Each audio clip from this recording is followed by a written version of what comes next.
Donc bonjour à tout le monde. Donc pour commencer ce matin, on va faire comme d'habitude, on va faire un peu de méditation.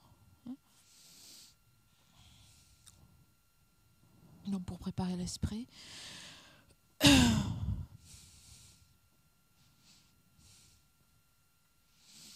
On peut faire 5 à 10 minutes de méditation. Donc d'abord en gardant l'attention, utiliser l'attention sur le corps et la respiration. Donc pour bien s'ancrer dans le présent. Et donc quand nous faisons ça,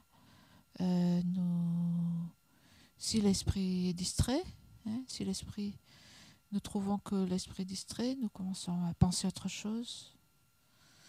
Ou si, par exemple, quelque chose attire notre attention, comme par exemple des sons ou certaines sensations dans le corps, par exemple. Par exemple, des sensations de douleur au genou, par exemple. Ou si quelque chose nous traverse l'esprit, comme par exemple peut-être de l'ennui ou de l'irritation ou n'importe quel état d'esprit. Ce qui est important dans cette méditation, c'est d'être présent à ce qui se passe et donc de noter, de prendre conscience de ce qui est dans l'esprit à ce moment-là. Et donc juste d'en prendre conscience, de le noter et de le laisser être. Donc d'en prendre conscience sans commenter dessus, sans s'y attarder, donc sans le retenir, et le laisser passer, et revenir donc sur l'attention au souffle.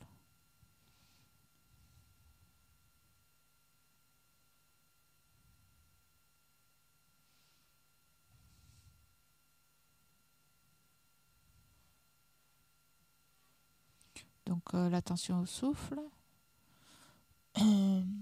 donc on peut le pratiquer à partir de la sensation au niveau de l'abdomen. La sensation donc de l'abdomen qui se soulève et qui descend avec la respiration. Ou alors, c'est possible aussi de pratiquer l'attention au souffle à partir de la sensation au niveau des narines, de l'air qui rentre et qui sort au niveau des narines. Donc si vous avez l'habitude de faire aux narines par exemple, vous pouvez utiliser cette sensation. Sinon vous pouvez essayer donc au niveau de l'abdomen, dans la partie inférieure de l'abdomen, là où vous sentez la sensation.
Maintenant, essayez de regarder dans quel état d'esprit vous êtes.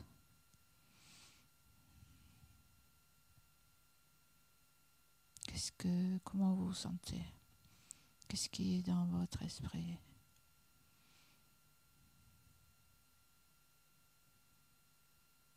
Donc juste prendre conscience. Est-ce que vous êtes à moitié endormi? Est-ce que vous êtes bien réveillé? Est-ce que vous êtes content?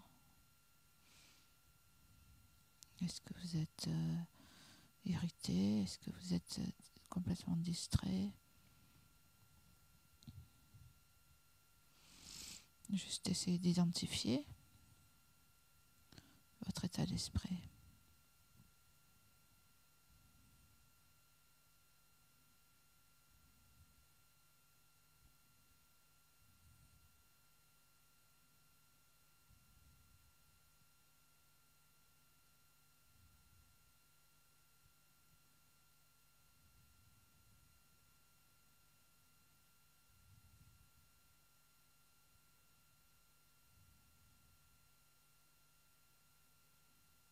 Donc juste pour faire ça, c'est bien d'arriver à prendre une certaine distance, hein, un peu de recul, pour pouvoir juste identifier.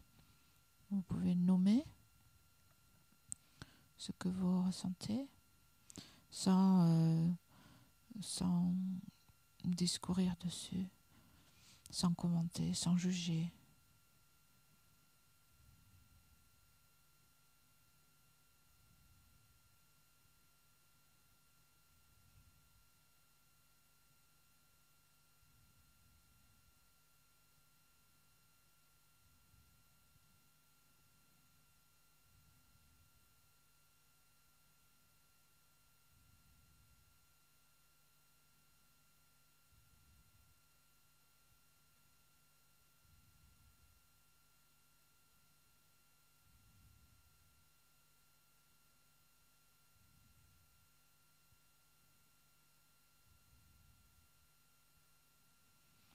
Donc avec un sens aussi d'acceptation.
Et donc ces 2 derniers jours, nous avons parlé de l'impermanence et de la mort.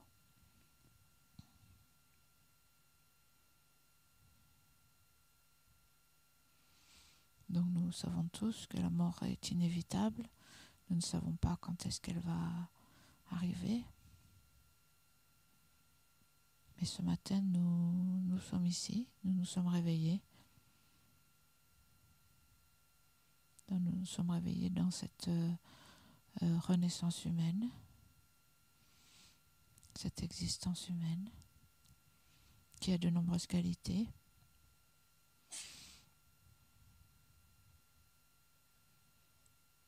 Donc c'est important de se souvenir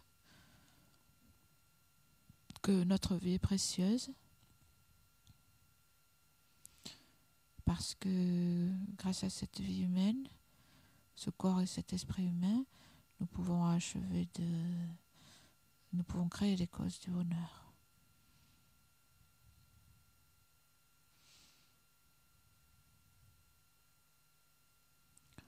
pouvons créer des causes de bonheur pour cette vie, pour les vies futures.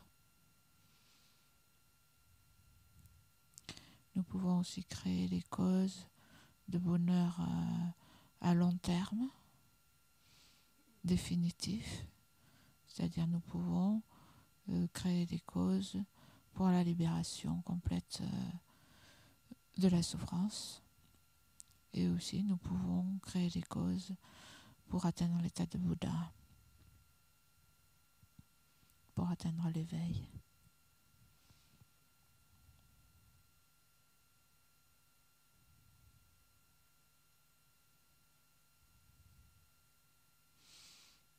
Et donc, il est bien aussi de se rappeler que nous avons cette renaissance est précieuse à chaque instant. Parce qu'à chaque instant, en fait, nous avons cette opportunité de créer à chaque instant. Nous utilisons ce corps, nous utilisons la parole, nous utilisons l'esprit. Et donc à chaque instant, nous avons l'opportunité de créer des causes de bonheur pour nous-mêmes et pour les autres.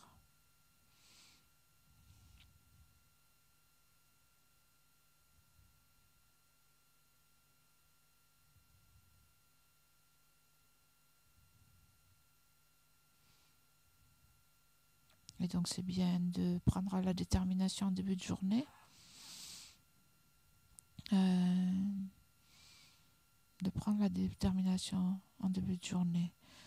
de, par exemple, utiliser la vigilance, ne pas oublier, donc autant que possible, dans nos actions du corps, de la parole et de l'esprit, d'utiliser la vigilance.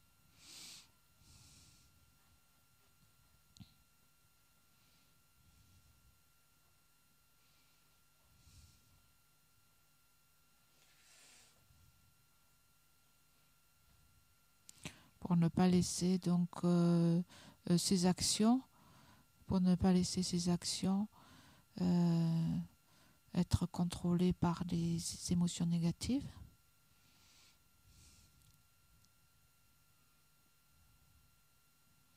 comme la colère, l'avidité, la jalousie,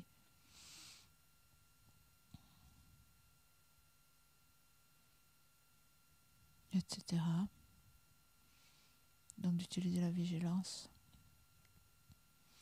Et donc aussi en début de journée, en début de donc cette matinée et cette journée que nous allons passer ensemble ici, développer la motivation. En fait, le sens de ma vie, ce que je peux faire de mieux dans ma vie, c'est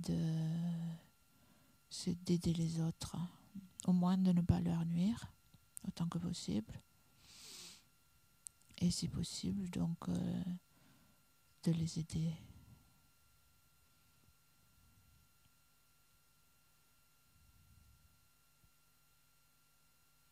Donc, on peut voir que comme les êtres sont innombrables en nombre, on peut voir que le bonheur de tous est beaucoup plus important que le bonheur d'une personne.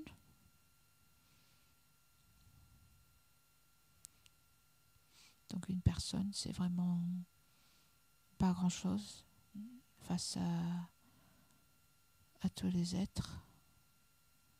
Si je compare moi et les autres,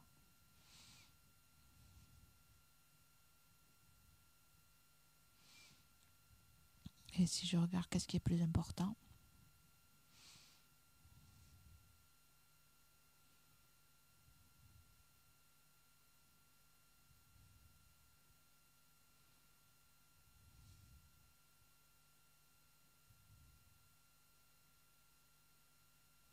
donc prendre la détermination en début de journée, de tout ce que je vais faire aujourd'hui, je vais le faire avec cette intention en fait d'être bénéfique à tous.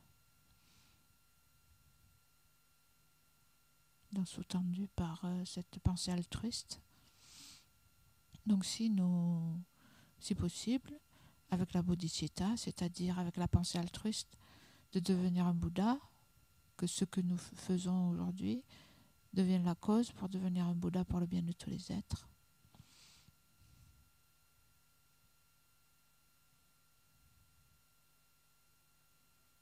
Ou sinon, avec la pensée altruiste, que ce que nous le faisons en portant en nous cette intention du bonheur de tous.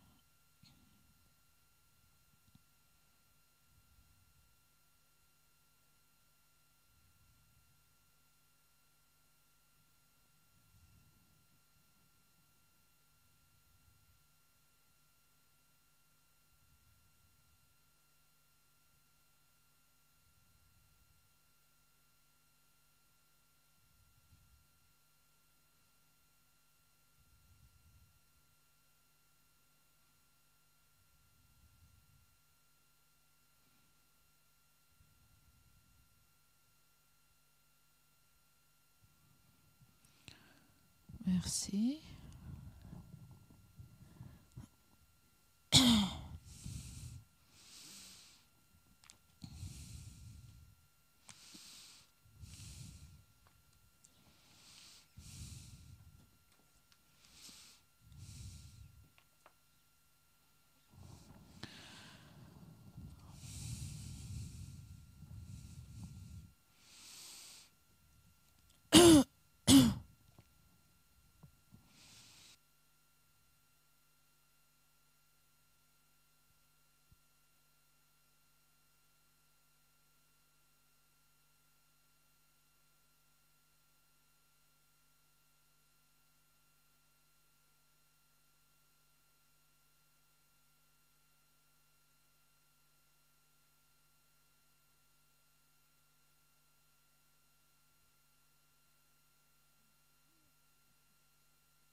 Donc, nous avons déjà bien travaillé pendant 2 jours.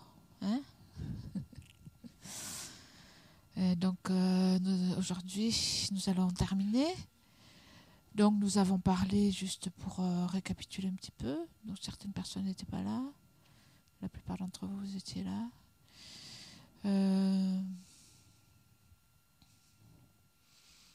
Donc, nous avons parlé de la vue du bouddhisme par rapport à l'existence, par rapport à la mort, par rapport au cycle des existences, par rapport un peu à la nature de notre existence. Et donc, nous avons vu que la mort, ça fait partie quelque part d'une des souffrances. On parle de la souffrance. La mort qui n'est pas... la mort qui est sous le contrôle du karma et de l'ignorance, et souffrance. Malgré que cette mort soit souffrance, nous pouvons l'utiliser. Nous pouvons essayer de l'utiliser de notre mieux. Donc, nous avons fait la méditation en 9 points.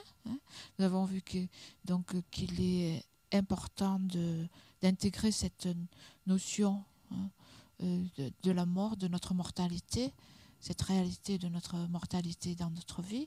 Et pour faire cela, en fait, des méditations peuvent nous aider. Donc, nous avons fait la méditation 9 points. Donc, principalement sur le fait que la mort est inévitable, que le moment de la mort est incertain. Et donc, nous ne savons pas quand est-ce que nous allons mourir. Nous pouvons mourir n'importe quand. Donc, si nous avons quelque chose à faire, il faut le faire maintenant. Et qu'est-ce qui va aider au moment de la mort, étant donné que seule la conscience continue après la mort, ce qui peut nous aider au moment de la mort et au-delà, c'est les empreintes qui vont être véhiculées en fait sur ce courant de conscience. Nous avons parlé comment se préparer à la mort. Oui, donc nous avons fait cette méditation 9 points. Hier, nous avons parlé du processus de la mort et nous avons fait la méditation sur le processus de la mort. Et nous avons parlé comment nous préparer à la mort, hein, et comment aussi un peu accompagner les personnes. Donc, en voyant que pour pouvoir accompagner les autres, hein, il faut avoir soi-même aussi fait face à sa propre souffrance, hein, pour accompagner les personnes qui sont en souffrance. C'est important d'être ouvert à la souffrance, hein. Si nous n'avons pas nous-mêmes appris à regarder la souffrance en face et l'avoir acceptée, hein, donc nous serons coincés, hein, et peu secourables, hein, en compagnie des personnes qui sont dans de grandes souffrances. Comme par exemple, c'est souvent le cas, mais pas évidemment toujours, mais c'est possible, très souvent le cas, donc au moment de la mort, avant la mort. Nous avons parlé de ça hier. Aujourd'hui, donc, on va continuer un peu comment se préparer à la mort et aussi comment gérer les émotions, hein. Et cet après-midi,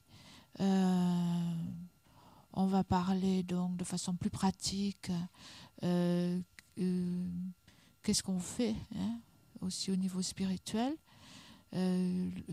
lorsque quelqu'un meurt, hein, et après, comment on peut aider la personne.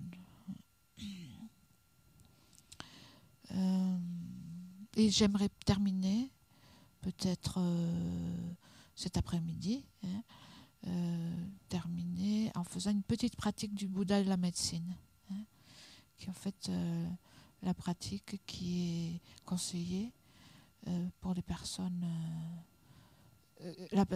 pour les personnes en fin de vie, ou les personnes malades, ou les personnes aussi après la mort, mais pas seulement, hein, la pratique du Bouddha de la médecine. L'Amazon Rinpoche dit c'est une pratique importante aussi pour le succès.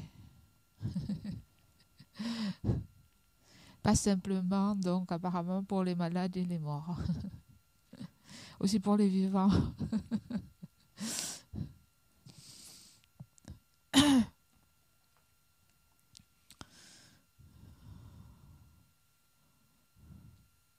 Donc pour se préparer, on a parlé hier, hein, des 4 tâches pour vivre et mourir que présente Christina Longueca dans son livre, hein. Donc s'habituer à la souffrance, faire face à la souffrance, intégrer la souffrance, hein. Créer des relations authentiques, hein, et surtout aussi s'habituer en fait à traiter les conflits et les situations qui ne sont pas terminées, hein, apprendre à pardonner, hein, aussi s'engager dans une pratique spirituelle et donner un sens à sa vie. On a parlé de ça hier. Donc au niveau plus de la pratique spirituelle, donc évidemment c'est à chacun à voir quelle pratique vous avez. Donc une chose importante, on en a déjà parlé, c'est vivre dans l'éthique, hein. Donc l'éthique dans le bouddhisme, c'est la non-violence, hein, et la compassion. En faisant de notre mieux pour s'abstenir d'actions qui nuisent ou font du tort à nous-mêmes et à autrui. Et donc si on voit... donc vivre de façon éthique, c'est ça, c'est éviter les actions nuisibles. On peut dire dans le bouddhisme, normalement, on parle de 2 choses. On parle de la vue et de la conduite. La vue, c'est comment on décrit la réalité. La vue, c'est un peu la vision qu'on a du monde. Comment les choses existent. Donc, comme on l'a déjà décrit, la vue dans le bouddhisme, c'est l'interdépendance. Les choses viennent, elles n'existent pas comme ça en elles-mêmes, sans cause ou sans raison, mais elles viennent à exister de par leur cause, en fonction de leur cause. Donc, c'est la même chose pour le bonheur et la souffrance. le bonheur que l'on veut et la souffrance que l'on ne veut pas viennent de leur propre cause. Et donc, le comportement, on peut dire, la conduite, la conduite dérive de la vue. C'est-à-dire qu'on va se conduire, si on veut le bonheur, on va se conduire de façon à créer les causes du bonheur et à donc ne pas créer ou éviter les causes de la souffrance. Parce que le bonheur et la souffrance ne viennent pas comme ça tout seul, ne viennent pas d'un être divin, viennent de nos propres actions. Donc le comportement, la non-violence, dérive en fait de la vue. On a parlé, donc on a dit aussi que le résultat au moment de la mort, c'est d'avoir moins de regrets quand nous regardons notre vie, d'éviter donc de se sentir mal à l'aise de ce que nous avons fait, donc de partir l'esprit tranquille. On a parlé en bref, la pratique de base donc, dans le bouddhisme, l'éthique de base dans le bouddhisme, elle est définie comme s'abstenir de 10 actions non vertueuses. Donc certains d'entre vous les connaissent, je suppose, mais pour les personnes qui ne connaissent pas, les 10 actions non vertueuses, donc on dit il y a 3 actions par le corps, 4 actions par la parole et 3 actions par l'esprit, qui sont définies comme étant non vertueuses. Donc les 3 actions par le corps, c'est prendre la vie, ensuite c'est prendre ce qui n'est pas donné, donc prendre ce qui appartient à autrui. Pourquoi ? Parce que donc nuire aux autres, prendre la vie, c'est le plus grand tort qu'on peut causer à quelqu'un. Également prendre les possessions, c'est aussi un tort, une façon de nuire à autrui. La troisième, par le corps, c'est les mauvaises conduites sexuelles. Donc les mauvaises conduites sexuelles, en bref, ça veut dire avoir des conduites sexuelles qui nuisent à soi-même ou à autrui. Donc, sous ce chapitre, il y a si on regarde en détail, il y a beaucoup de détails, mais si on ne regarde pas les détails, en bref, ça veut dire en fait la fidélité. Éviter donc de faire du mal aux autres en s'engageant dans une autre relation qu'en soi-même on est déjà engagé dans une relation, ou en s'engageant dans une relation avec quelqu'un qui est déjà engagé par ailleurs, pour éviter de faire souffrir. Donc, après les quatre actions non vertueuses de la parole, il y a le mensonge, parce qu'en fait, c'est tromper autrui. Dans toutes ces actions, en fait, elles sont négatives. Pourquoi ? Elles sont négatives parce qu'elles nuisent à autrui, mais elles sont négatives aussi parce que le résultat dû au karma, c'est en retour donc une souffrance pour nous-mêmes. On a expliqué le karma hier ou avant-hier. Donc chaque fois qu'on pose une action, c'est comme une graine qui va mûrir et nous revenir. Donc par exemple, si je mens un petit peu, quel mal y a-t-il ? On peut se dire peut-être, c'est pas très, très grave un petit mensonge. Donc le fait de, si on regarde au niveau du résultat, le fait de tromper, au niveau du résultat, ça va être par exemple que le résultat de mentir, c'est que ensuite notre parole n'a pas de pouvoir. Notre parole, nos mots ne portent pas. Les autres ne nous croient pas, par exemple, même quand on dit la vérité. Ça, vous pouvez voir. On voit que la parole des gens a du pouvoir ou n'a pas de pouvoir.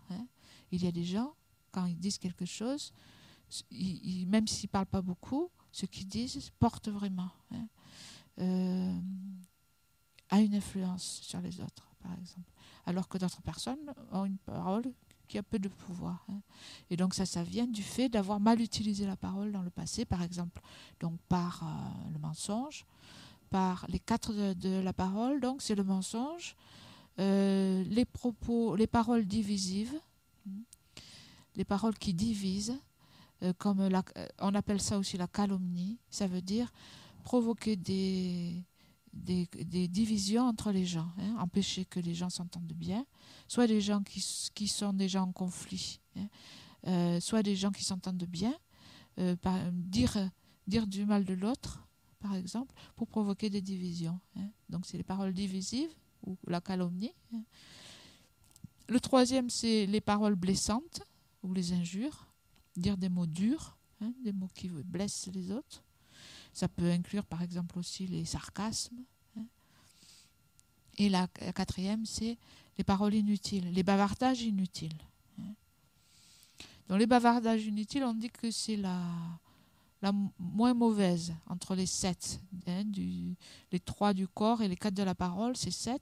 La pire, c'est tuer. La plus lourde, hein, c'est tuer. Et la moins lourde, c'est les bavardages inutiles.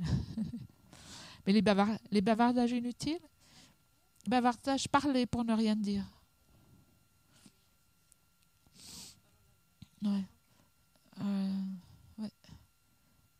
Les paroles inutiles. Donc, pourquoi, en fait, c'est négatif? Parce que, bon, d'abord, on peut voir, ça prend beaucoup de temps, hein, souvent qui est perdu. Souvent, quand on peut passer énormément de temps, hein, qui n'est pas bien utilisé.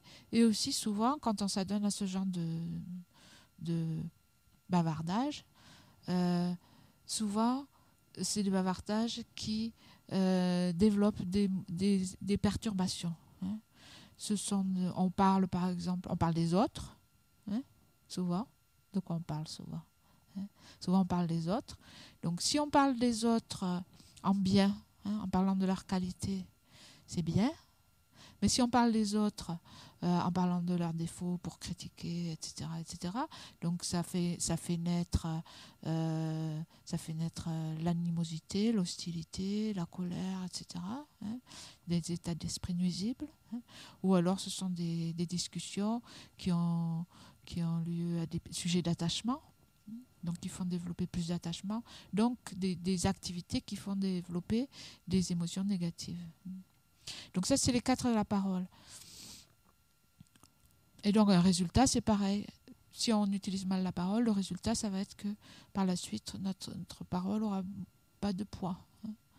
Ensuite, trois activités donc, de l'esprit, hein, par l'esprit, donc qui sont la convoitise, la malveillance et les vues fausses, en fait, qui sont en relation respectivement avec la convoitise. Comment on dit en italien la convoitise?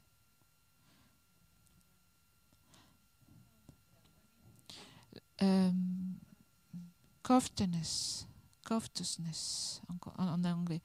La convoitise, c'est rattaché à l'attachement. Attends, je vais l'expliquer. Ouais. Covetousness en anglais. Et en fait, ça veut dire c'est un désir, c'est rattaché à l'attachement. Hein. C'est désirer des choses qui ne sont pas à nous. Désirer les choses qui appartiennent à autrui, en fait. C'est ça la convoitise. Hein. Convoitise, oui. Désirer les choses qui appartiennent à autrui. Attachement. Oui. Ensuite, donc, la malveillance. Hein. Ill will en anglais. Donc malveillance, c'est-à-dire avoir des mauvaises pensées ou désirer de la souffrance ou du mal pour autrui, ou se réjouir quand quelqu'un il arrive du mal aux autres.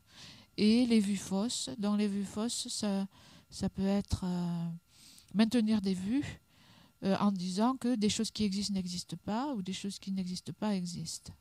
Comme par exemple dire qu'il n'y a pas de nier les 3 joyaux ou nier le karma, l'existence du karma, nier l'existence des vies passées et futures.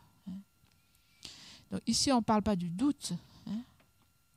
Ici, on parle de défendre des vues, hein, activement. Hein. Donc, si on a des doutes, on peut très bien avoir des doutes. Hein. Et ce n'est pas de ce dont on parle ici. Donc, quand on parle de l'éthique, ça, c'est l'éthique de base, hein, pour tout le monde. S'abstenir des 10 actions non vertueuses. Donc, en plus de ça, dans la pratique bouddhiste, pour les personnes qui sont bouddhistes, donc qui prennent refuge, hein, on peut prendre des vœux. Hein. Donc, pour les pratiquants bouddhistes laïcs, il y a 5 vœux, hein, qu'on peut prendre. Donc normalement on prend ce qu'on veut, c'est au choix. Hein. Si on veut, on ne les prend pas, ou alors on peut en prendre 1 ou 2 ou 3 ou 4 ou 5. Hein. En tibétain, on appelle les vœux de Genyen.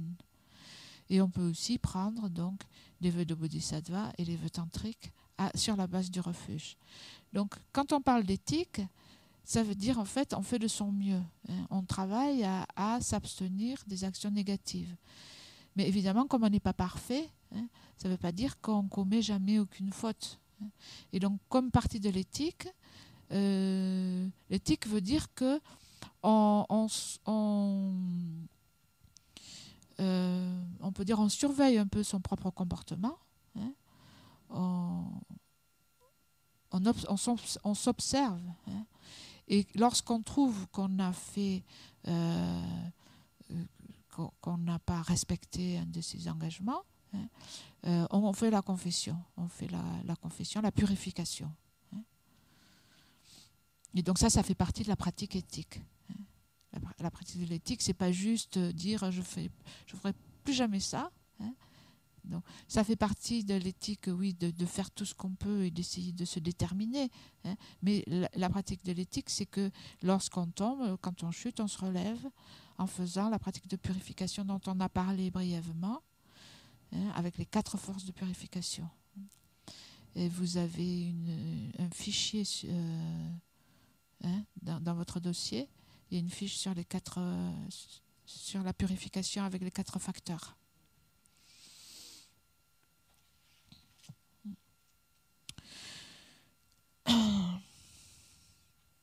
Donc pour se préparer, sinon, donc évidemment c'est bien de suivre des enseignements spirituels, hein, des enseignements qui mettent de l'importance sur le détachement, sur le désintéressement, se familiariser avec ces enseignements.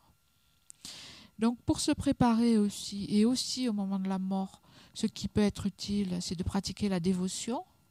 Hein. Donc si vous voulez d'avoir la foi et la dévotion, c'est quelque chose donc qui peut être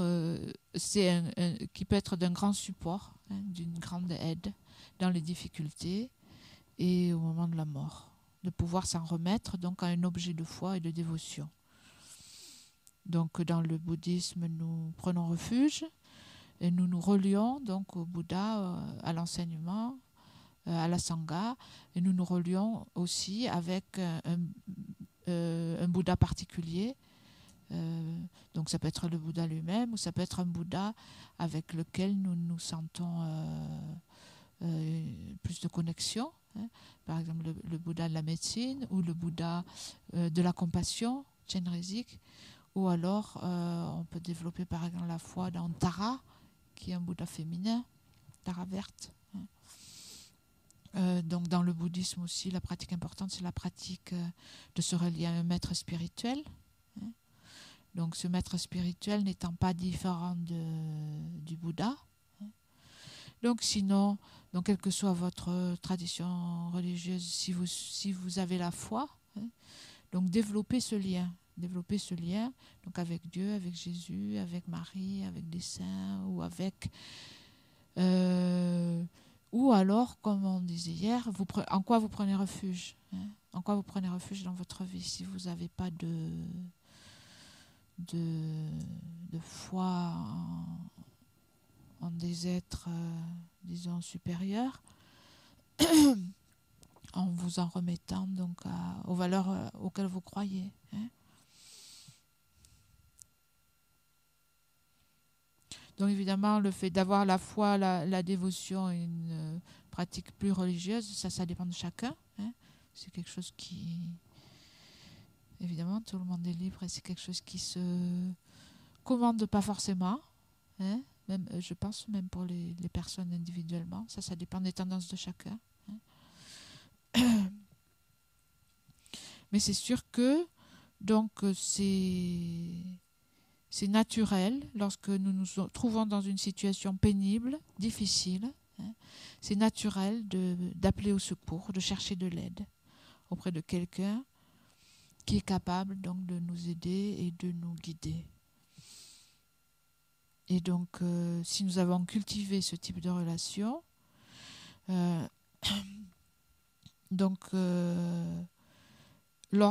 si nous nous sentons seuls dans une situation ou incapables de faire face dans une situation, hein, donc c'est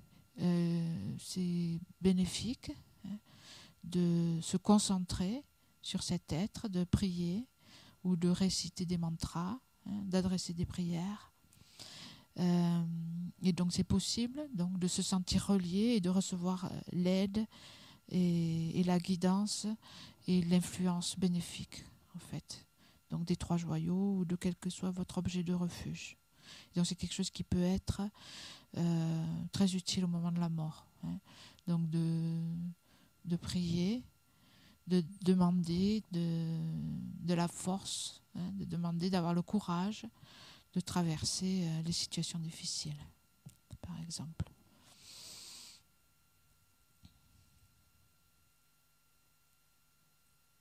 Donc, ça, évidemment, c'est quelque chose qu'on cultive, hein, pendant sa vie.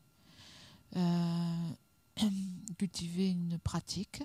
Donc, que ce soit la pratique de foi ou de dévotion, ou que ce soit une pratique, un mantra, ou que ce soit, par exemple, juste des pensées altruistes. Hein. L'amour, la dévotion, la compassion. Donc développer quelque chose, on en parlait hier un peu, de quelque chose qui est comme une deuxième nature, hein, à laquelle nous soyons tellement habitués qui peut venir comme ça. Je pense que c'est Sogyal Rinpoche, c'est peut-être dans son livre, qui parlait par exemple l'exemple d'une de ses étudiantes qui a eu, je pense, c'était une chute de cheval, hein, et son pied était coincé dans l'étrier et donc elle a été traînée pendant un certain temps et elle a essayé de se souvenir, hein, elle a essayé de penser à quelque chose, de se souvenir d'une pratique qui pourrait l'aider, hein, à quoi elle pourrait s'en remettre, et son esprit était complètement vide. Hein. Et donc pour essayer d'éviter ça, hein, essayer d'avoir quelque chose à quoi on peut se raccrocher. Par exemple, c'est quelque chose qu'on trouve aussi apparemment dans d'autres traditions. Par exemple, apparemment dans des traditions chez les Indiens d'Amérique, il y a des traditions, par exemple, où le guerrier a un chant de la mort, qui est un chant auquel il fait appel dans des situations difficiles.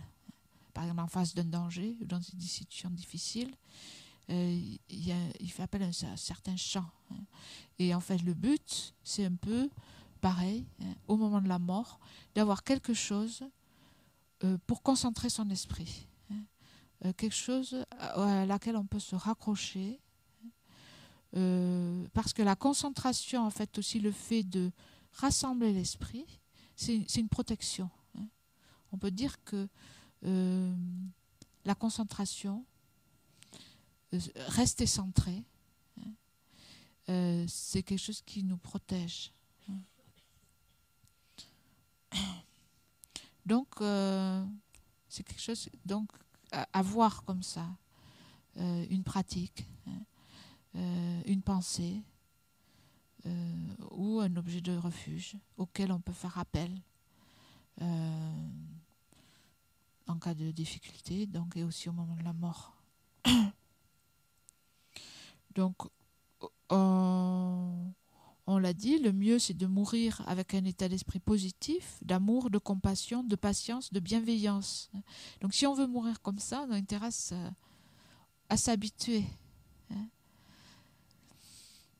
Parce que souvent, donc, c'est pas des états d'esprit auxquels on est les plus habitués, qui sont les plus naturels.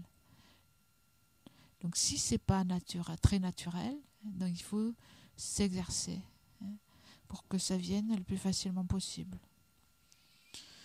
Donc c'est une façon de se préparer. Il y a des méthodes, des méditations pour s'accoutumer à ces états d'esprit et pour transformer notre esprit, pour graduellement donc avoir moins de colère, moins d'impatience, avoir moins de tendance par exemple à juger les autres, donc s'exercer à être plus affectueux, plus compréhensif, plus proche d'autrui, plus aimant. Et donc en faisant ces pratiques, et donc c'est pas simplement des pratiques, bien sûr c'est des pratiques, ça veut dire on peut faire les méditations, mais aussi dans la vie courante, s'habituer à développer ces états d'esprit. Donc ils deviendront plus spontanés, plus naturels. Donc c'est une préparation très utile. Donc l'idéal, on pourrait dire, c'est de mourir avec un état d'esprit altruiste, avec amour, compassion. Et donc si au moment de la mort, nous pouvons nous consacrer sur les autres, nous concentrer sur les autres, par exemple penser à la souffrance des autres et développer la compassion à ce moment-là, par exemple penser à tous les gens qui meurent au même instant,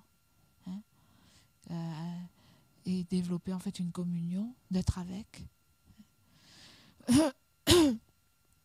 Et donc c'est sûr que c'est quelque chose d'extrêmement réconfortant, et qui permet en fait moins de souffrance, moins de perturbations mentales et même sûrement moins de souffrance physique. Donc pourquoi ? Parce que nous sommes plus centrés sur autrui.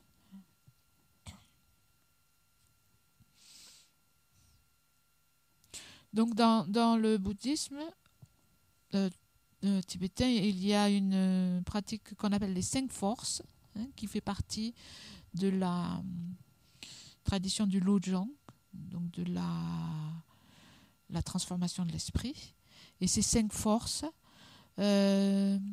permettent donc de transformer les attitudes négatives et les remplacer par des attitudes positives. Et donc ces 5 forces, on parle des 5 forces au moment de la vie et des 5 forces au moment de la mort. Et donc ces 5 forces, en fait, toutes... le but, c'est ça, c'est de développer l'altruisme et de vivre, en fait, d'essayer de développer cette attitude, en fait, altruiste à chaque moment de notre vie.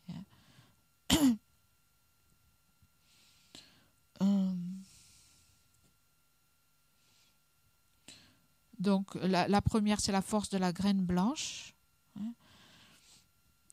La force de la graine blanche, ça veut dire qu'au moment de la mort, c'est important de purifier nos attachements, de renouveler notre foi. Donc, au moment de la mort, il est impératif de lâcher prise et de couper l'attachement qu'on a envers tout et d'arrêter de nous cramponner envers quoi que ce soit. Donc ça, c'est un conseil de Lama-Zopa Rinpoche. Donc essayez vraiment de vous libérer de tous vos attachements avant de mourir. Donc par exemple, de donner tous vos biens. C'est bien avant de mourir de tout donner. Tout donner, ça veut dire développer l'attitude de tout donner. Donc même si on a fait un testament, on peut avoir fait un testament, mais rester bien accroché. Donc ce dont on parle ici, c'est développer l'attitude mentale, de tout donner Comment? Oui, d'être détaché. Pour se détacher, donc, de donner tout ce qu'on a. Hein.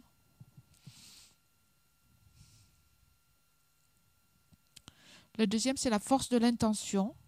Donc, l'intention, la forte intention, à partir de maintenant jusqu'à l'éveil, hein. Surtout à la mort, au moment où je suis en train de mourir, dans l'état intermédiaire, dans toutes mes vies futures. Je ne me séparerai jamais de la bodhicitta. Je ne me laisserai jamais envahir par le contrôle du chérissement de soi. On n'a pas trop parlé de ça. Hein. Quand on parle de la bodhicitta, on parle de la bodhicitta, l'altruisme, l'amour, la compassion. Hein. Donc la bodhicitta, techniquement dans le bouddhisme, l'esprit d'éveil, c'est ça, c'est l'intention de devenir un Bouddha pour le bien de tous les êtres. Et la base pour ça, c'est la grande compassion. Hein. C'est la compassion, c'est-à-dire le désir que tous les êtres soient libérés de la souffrance. Hein. Et quand on dit tous les êtres, ça veut dire tous les êtres qui vivent dans l'univers. Donc dans les enseignements bouddhistes, il y a des méthodes qui sont décrites pour arriver à cet état d'esprit, hein, d'amour et de compassion universelle. On peut dire qu'on a déjà de l'amour et de la compassion. Hein. C'est pas qu'on soit sans amour et sans compassion, mais notre amour et notre compassion, elle est très limitée. Hein. En général, elle est limitée aux personnes qu'on aime bien. Hein. Mais les personnes qui nous dérangent, hein, en fait, on dit la plupart du temps, on catégorise les gens en trois catégories. Hein. Il y a les amis, les ennemis et les étrangers. Ça veut dire que dans un groupe de personnes, même, vous verrez, dans un groupe de personnes, c'est quoi notre attitude, hein. Il y a quelques personnes, en général, c'est pas la majorité, mais il y a quelques personnes qu'on aime bien. Hein. Ce sont nos amis, auxquels on est attaché, en fait. Hein, on veut la compagnie de ces personnes, on trouve ces personnes agréables, etc. Après, il y a quelques personnes, et c'est souvent pas la majorité aussi, j'espère, qui sont comme des ennemis. Alors, donc ici, quand on dit ennemi, c'est pas quelqu'un qui a un fusil, hein, prêt ou avec lequel on va se battre physiquement. Hein. Mais un ennemi, ça veut dire la personne qu'on n'aime pas trop, hein, qu'on trouve désagréable. Donc quand on la voit, on dit ah non. Hein. On aimerait autant que possible éviter de voir cette personne. Hein. Et la majorité des personnes, des gens, en fait, ce sont ce qu'on appelle les étrangers, c'est-à-dire des gens qu'on considère ni particulièrement agréables, ni particulièrement désagréables, hein, vers qui on n'a pas de sentiment particulier. Hein. On peut dire qu'on considère un peu comme les pierres du chemin, hein, quelque chose dont on ne fait pas forcément attention. Hein. Donc envers qui on a, en fait, on n'a pas d'attitude ni positive ni négative. Hein. Donc du bonheur ou de la souffrance desquels on ne se préoccupe pas. Donc notre amour, notre compassion est très entaché de parti pris quelque part, hein, très limité. Ici, au niveau des enseignements spirituels, ce dont on parle, c'est de développer l'amour et la compassion pour tous les êtres. Hein. Donc ça veut dire qu'il faut faire un certain travail pour arriver à ça. C'est pas quelque chose qu'on a. Bon, à part évidemment, il y a peut-être, ça dépend aussi de la nature des gens. Hein. Il y a des gens qui ont plus d'amour et de compassion plus facilement que d'autres, je suppose, des tendances un peu différentes. Hein. C'est possible aussi. Donc, pour développer ça, il y a certaines méthodes. Hein. Donc, par exemple, une méthode, c'est de considérer la bonté des êtres. Hein. De considérer que tout ce qu'on a vient des autres. Hein. En fait, souvent, on a peut-être l'impression de penser que je suis moi-même, on est assez fier de ce qu'on fait, de ce qu'on réalise, ou on est assez fier des qualités qu'on peut avoir. Hein. Comme si, en fait, elles étaient venues comme ça, juste par notre propre travail. Évidemment, il y a notre travail. hein. Mais sans les autres, en fait, qu'est-ce qu'on serait, hein? Sans les autres, on ne serait rien du tout. Hein. On ne serait rien du tout. À commencer par la vie qu'on a, le corps qui vient de nos parents. Hein. Donc ce corps, il s'est développé, hein, à partir donc, de beaucoup de soins. Donc, dès notre naissance, hein, si on n'avait pas bénéficié donc, du soin de nos parents, hein, particulièrement de notre mère, on n'aurait pas survécu un seul jour. Hein. En plus, donc, tout, hein, depuis notre enfance, toute la nourriture, ne serait-ce que la nourriture, hein, qui a pu nous soutenir notre vie. Hein. Tout ça, elle vient d'où? Hein. Elle vient du travail, de l'énergie, de combien de personnes? Hein. Toutes les personnes qui ont fait l'effort en fait, de cultiver, de conditionner les choses, de les transporter, de les vendre, etc. Hein. De les acheter. Hein. Sans parler donc de notre éducation, hein, tout ce qu'on sait finalement, le fait qu'on soit des êtres humains capables de se comporter en être humain et capables donc de fonctionner en société, hein, c'est parce qu'on a appris certaines manières, on a appris à se tenir debout, on a appris à marcher, on a appris à parler. Toute notre éducation, en fait, elle vient des autres, hein, qui nous ont donné ça. Donc, tout ça, c'est des méditations qu'on peut faire. Hein. Il y a des méditations, en fait, parce que pour vraiment s'absorber de cette connaissance. Hein. Parce que quand on en a parlé hier, le processus de transformer l'esprit, c'est pas juste écouter. Hein. Parce que l'information, bon, donc quand je vous dis ça, par exemple, vous comprenez ce que je dis. Hein. Bon, d'abord, c'est quelque chose. Est-ce qu'on y pense souvent? On n'y pense pas très souvent. Hein. Donc, il ne suffit pas de le savoir de façon superficielle. Hein. C'est des choses dont il faut s'imprégner. Hein. S'imprégner de la bonté des êtres. Hein. Donc, pour ça, on fait les méditations. Et c'est pareil, les méditations, on les fait pas une ou deux fois. C'est des méditations qu'on fait, hein, si on s'entend vraiment sur ce sentier, c'est des méditations qu'on fait de façon répétée. Hein. Donc la méditation sur la bonté des êtres, comment donc on dépend d'eux, comment aussi on dépend rien qu'aujourd'hui par exemple. Le fait d'être assis là, bien nourri, reposé, bien habillé, au chaud dans cet institut, dans cette pièce. Hein. Tout ça, ça dépend des autres complètement. Hein. Qui c'est qui a fabriqué ça, ces tissus? Qui c'est qui les a cousus? Hein. Qui c'est qui les a amenés jusqu'à moi? Rien que le fait d'être assis dans cette pièce, hein, qui c'est qui a construit cet endroit? Qui c'est qui l'a aménagé? Qui c'est qui l'a maintenu? Hein, qui c'est qui continue à le maintenir? Hein, etc., etc. Si on regarde, en fait, tous les aspects de notre vie, hein, dépendent complètement des autres. Donc nous sommes complètement liés aux autres. Hein. Et donc, comme nous sommes complètement liés aux autres, pourquoi nous faisons cette méditation? Hein? Parce que, donc, pour développer l'amour et la compassion, hein, c'est pour développer un sentiment de proximité, hein, de se sentir proche, hein, de sentir que les êtres sont précieux. Afin de les chérir. Hein. On chérit ce qui est précieux. Hein. Donc aussi, quand on pense à la bonté des autres, on pense en fait à leur rendre leur bonté, hein, à agir de façon réciproque. Et si on pense à agir de façon réciproque, de quoi les êtres ont besoin? Les êtres ont besoin de bonheur. Hein. Et de quel bonheur ils ont besoin? Donc d'accord, on peut leur donner un bonheur temporaire, mais ce bonheur temporaire, il est très limité. Donc si on peut, le mieux, c'est de leur donner le bonheur complet.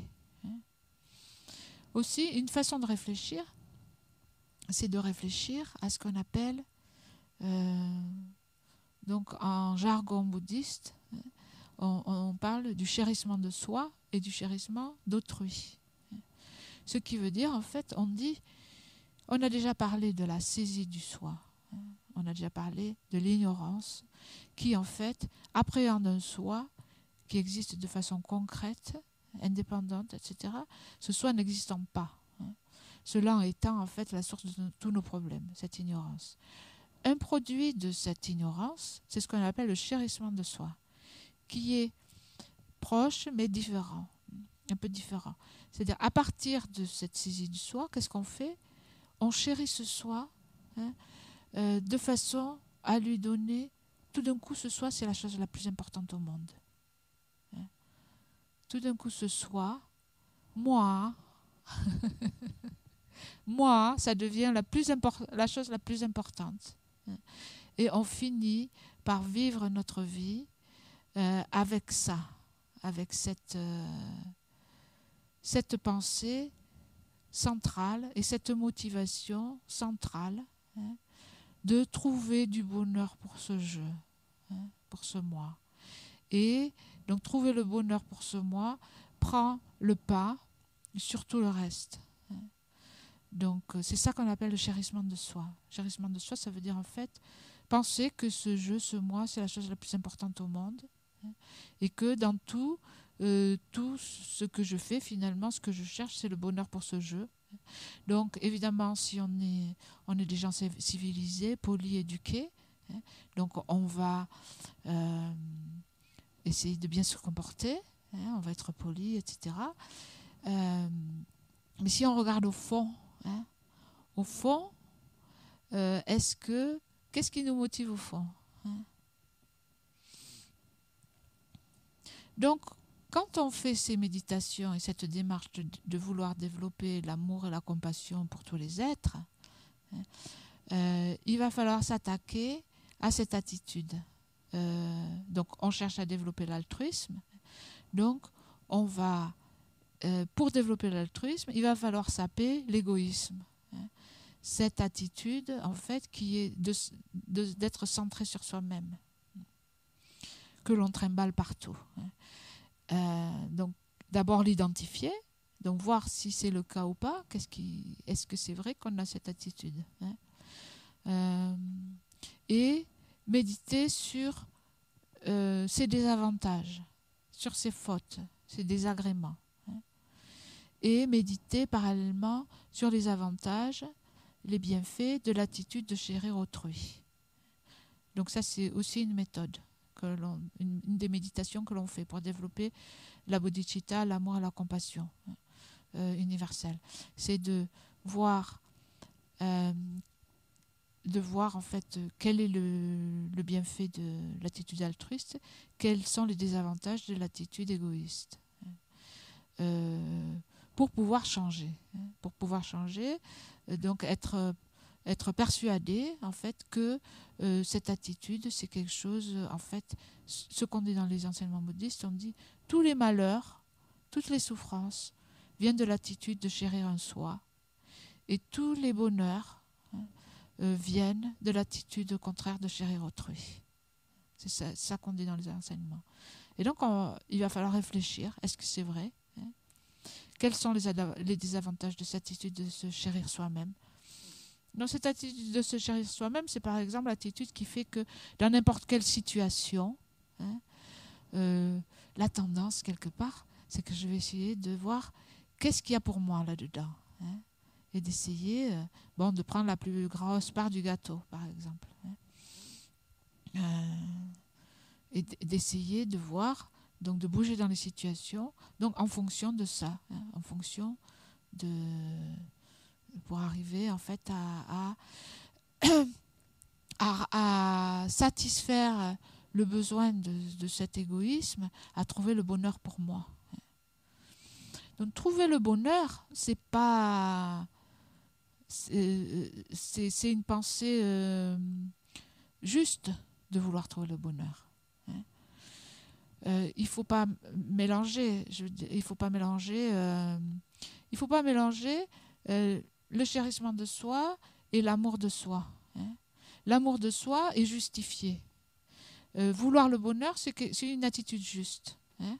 On veut le bonheur. Tout le monde a besoin du bonheur. Tout le monde mérite d'être heureux. Hein. Tout le monde a le droit au bonheur. C'est pas ça, de ça dont on parle ici. Hein. L'attitude de chérissement de soi, c'est l'attitude qui en fait trop quelque part. Hein. Cette attitude de chérissement de soi, bien qu'elle soit bien intentionnée quelque part, hein, puisqu'elle veut notre bonheur, elle s'y prend mal. C'est pas la manière d'être heureux. Hein. Cette attitude, quelque part, elle en fait trop. Hein. C'est comme par exemple, si vous voulez faire du yaourt, hein, si vous voulez faire du yaourt, vous allez faire chauffer du lait, vous allez mettre du ferment et vous allez garder ça à 50 degrés hein, pour que ça fasse du bon yaourt. Si vous faites votre mélange et vous le laissez à 80 ou 90 degrés, hein, ça ne va pas prendre. Hein. Vous allez avoir du liquide avec des petits morceaux dedans. Hein. Vous n'allez pas avoir un bon yaourt. Hein. Pourquoi? Parce que c'est surfait.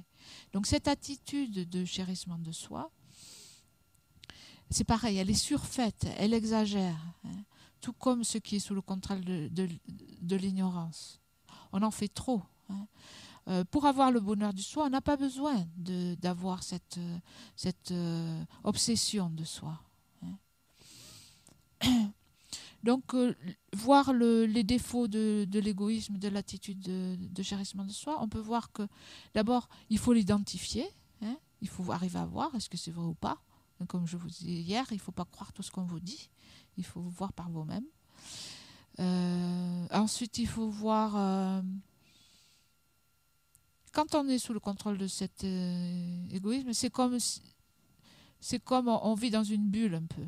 En fait, c'est quelque chose de très limitant, hein, de très étroit. C'est une vue très étroite. On a une vue très étroite des choses, hein, des situations, etc. Donc, elle nous limite. Hein. Elle est aussi cette attitude donc de préoccupation excessive de soi, elle nous rend très comment on dit, susceptibles. Hein. Elle nous rend susceptibles. Ça veut dire qu'on va être très facilement blessé. Hein. On va être très facilement touché.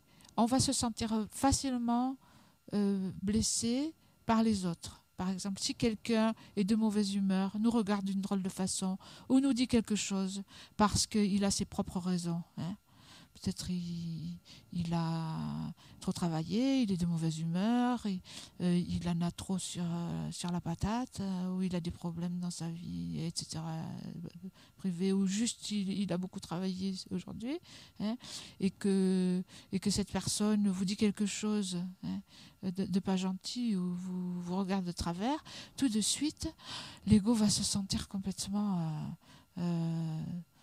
touché, hein, blessé. Donc plus on est concerné par soi-même, plus on a cette attitude d'être centré sur soi, égocentrique, plus en fait on va être susceptible. Hein. Et on va être en fait comme une personne qui a... Par exemple, imaginez avoir un bras cassé, hein, et vous devez vous déplacer dans une foule très dense. Et il faut toujours, vous êtes très facile, c'est très facile en fait de vous toucher, de faire du mal au bras, et il faut toujours essayer de protéger ce bras. Donc un ego comme ça qui est trop fort dans ce sens-là, hein, une personne trop préoccupée par elle-même, donc va être facilement donc se sentir vite déçu, blessé par les manières des autres, par exemple. Hein.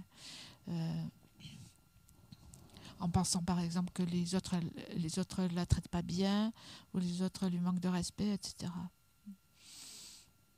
Donc une autre façon de considérer aussi, c'est que cette attitude donc d'égoïsme et de préoccupation trop forte de soi, elle est au cœur de toutes les actions négatives. Chaque fois que nous nuisons aux autres ou que nous avons nui, il se peut que nous disions « Oh, j'ai pas fait grand-chose dans ma vie de mal. »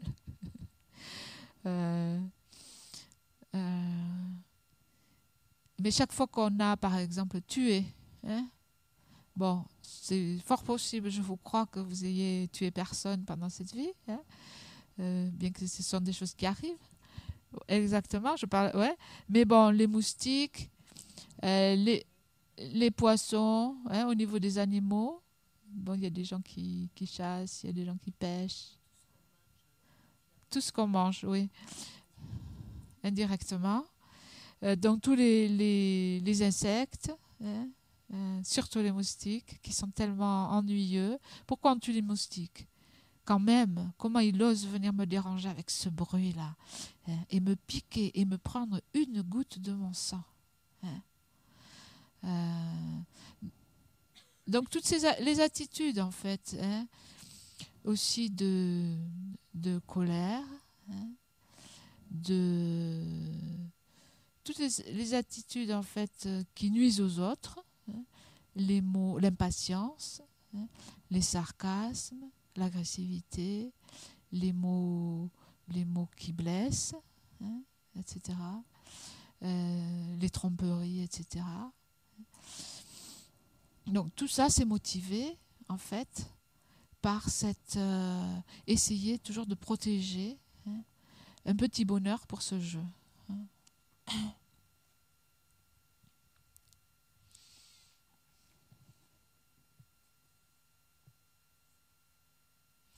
Donc, toutes les émotions négatives, finalement, sont dues à cette attitude-là.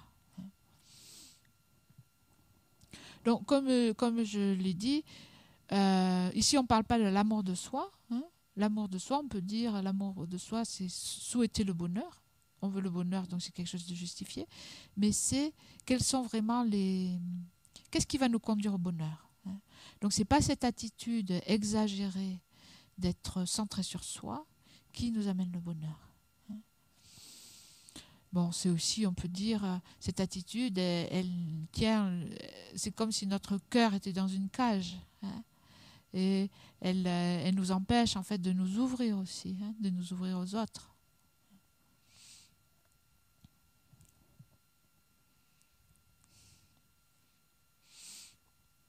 Donc, ces 5 forces de l'enseignement du Lojong, elles sont bien ciblées sur le développement de la bodhicitta et le développement donc de l'amour, de la compassion pour les autres. Donc l'intention, c'est ça, l'intention de ne pas se séparer de la bodhicitta, y compris donc au moment de mourir, dans l'état intermédiaire, dans les vies futures, d'avoir une forte intention.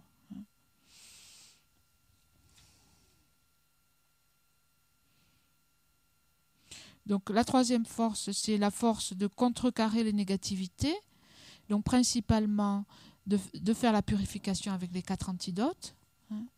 Donc au niveau de la pratique aussi, donc diminuer la force des négativités, diminuer la pensée égoïste. Et donc pour les personnes aussi qui ont des engagements donc au niveau de la mort, renouveler nos vœux.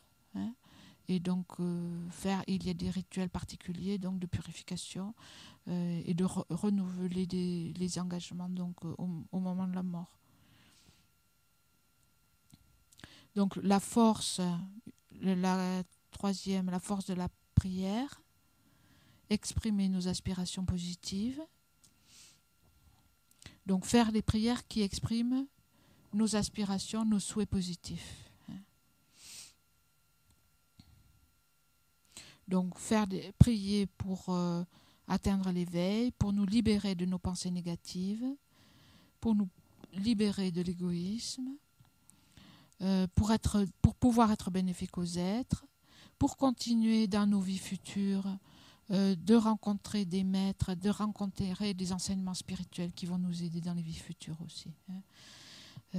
Et donc d'avoir toutes les conditions pour continuer la pratique. Donc prier pour que ma vie soit utile aux autres. Prier pour que ma mort soit utile aux autres.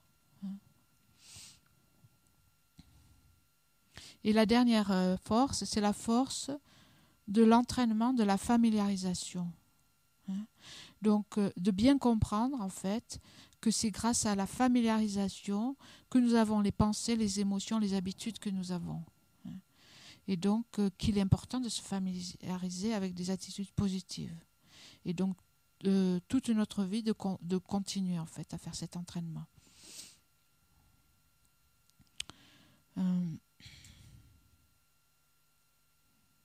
Et donc cette pratique, on dit que ça sert aussi de transfert de conscience.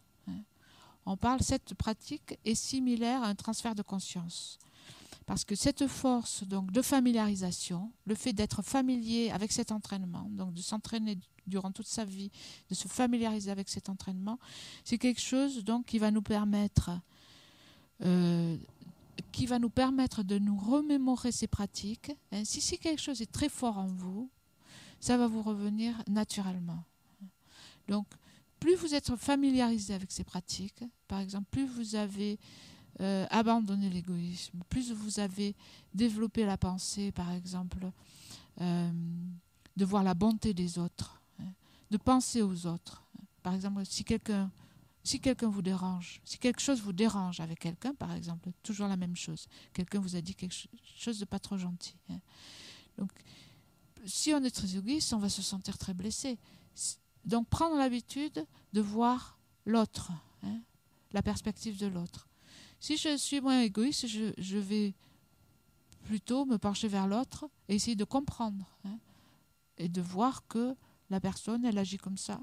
C'est pas pour moi particulièrement, j'ai pas besoin de me sentir visée particulièrement, mais essayer de se mettre à la place de l'autre, de comprendre l'autre, donc pour développer, de se mettre à sa place, pour développer la compassion, l'acceptation. Donc si je fais ça, donc c'est quelque chose qui va devenir très habituel, et donc au moment de la mort, dans l'état intermédiaire et après, automatiquement mon esprit ira dans cette direction de l'amour, de la compassion, de la bodhicitta. Et donc c'est ce qu'on appelle donc cela peut servir de transfert de conscience. Le transfert de conscience, il y a certaines techniques de méditation dans certaines branches du bouddhisme. On parle de transfert de conscience où on visualise en fait la conscience en prononçant certaines syllabes. On visualise en fait que la conscience, elle sort par le canal central et on éjecte la conscience dans une terre pure. En fait, le but du transfert de conscience, c'est que la conscience soit transférée dans un bon endroit. Donc, si on pratique ces 5 forces, de s'habituer à l'amour, la compassion et la bodhicitta, et avec donc la force de la familiarisation, c'est une façon de diriger l'esprit dans un bon endroit. Donc si on meurt, imaginez mourir avec un état de compassion, est-ce que ça ne serait pas formidable de mourir en dédiant sa vie, sa mort, sa vie, sa mort, aux autres, et avec un esprit de compassion pour tous les êtres qui souffrent et qui sont en train de mourir en ce moment. En fait, c'est comme une apothéose, on pourrait dire. Et donc, si on peut mourir avec un état d'esprit comme ça, on est certain d'aller dans un bon endroit. Dans ce sens, ça sert de transfert de conscience.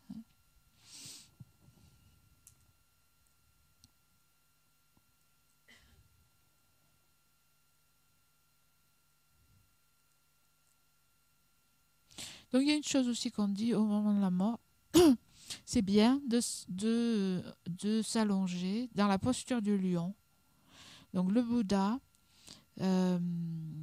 le Bouddha est mort. On voit des représentations lorsque le Bouddha Shakyamuni, donc, qui vécut en Inde il y a à peu près 2600 ans, avant 2600 ans, oui, en Inde. Donc, quand il est mort, hein, quand il a quitté son corps, il y a des représentations. On voit le Bouddha, il est assis comme ça, hein, sur le côté droit. On appelle ça la posture du lion. Et donc, on dit que c'est très bénéfique de s'allonger comme ça pour mourir, hein, parce que c'est une façon de se remémorer le Bouddha. Hein. Et rien que le fait donc de le faire comme le Bouddha et de penser de penser au Bouddha, hein, c'est aussi une pensée positive. Hein. Pourquoi? Parce que le Bouddha, ça représente en fait l'éveil, hein, ça représente en fait cet état où toutes les qualités, quand on pense au Bouddha, en fait, on pense aux qualités du Bouddha, hein, toutes les qualités d'éveil, les qualités que l'on a, mais complètement développées en fait.